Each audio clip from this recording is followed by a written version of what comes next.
In this video, I'm going to show you how to chamfer edges in Tinkercad. So for this tutorial, we're going to use this box as the example over here.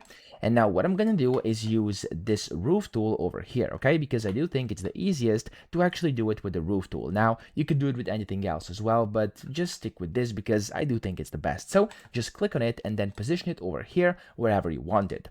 Then you want to find your edge, which you want to chamfer. So we're going to just use this edge over here, and we're going to rotate this roof over here. So I'm going to click and I'm going to drag it around to about 90 degrees over here, okay? Then I'm also going to rotate it like this. In this dimension, we're going to go to about 45. And then what you want to do is, of course, change it and make it however you want it to be. So you can make the edge, of course, however you want it. I'm going to chamfer it like this, okay?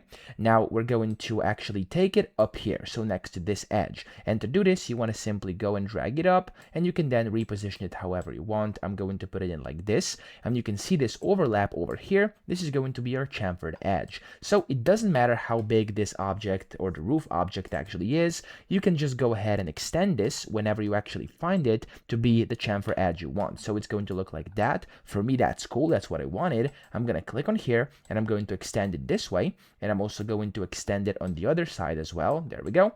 And then all you have to do is actually turn this into a hole. So click on it, and then up here you can see the roof. Change it to a hole like this, and then select both the items. You can already see kind of the chamfer over here.